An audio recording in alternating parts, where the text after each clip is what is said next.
یہ جو آلودگی ہے، فضائی آلودگی، ایئر پالوشن، یہ سانس کے راستے سے ہمارے پھیپھڑوں میں پہنچتا ہے اور پھیپھڑوں کو گندا کرتا ہے۔ لیکن ایک اور آلودگی ہے، ایک اور پالوشن ہے جو کہ کانوں کے راستے سے انسانوں کے دل و دماغ تک پہنچتا ہے اور دل و دماغ کو خراب کرتا ہے، اور وہ ہے گندی باتیں، بے حیائی کی باتیں،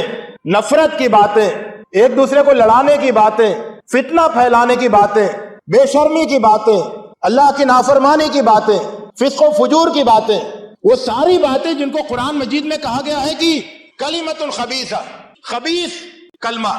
خبیث باتیں، گندی باتیں، یہ باتیں انسانوں کے درمیان جتنی زیادہ ہوتی ہیں، گندی باتوں کا جتنا زیادہ چرچا ہوتا ہے، اتنا ہی زیادہ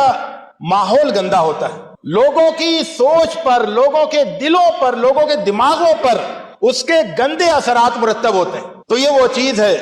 جو اللہ سے غفلت کے نتیجے میں انسانوں کے درمیان پھیلتی ہے۔ آپ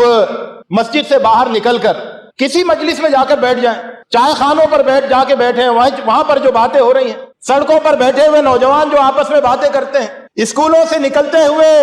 چھوٹے بچے جو آپس میں باتیں کرتے ہیں، عورتوں کی مجلسوں میں جو باتیں ہوتی ہیں، مردوں کی مجلسوں میں جو باتیں ہوتی ہیں، آپ دیکھیں گے کہ وہ دو طرح کی باتیں ہوتی ہیں، یا تو ان میں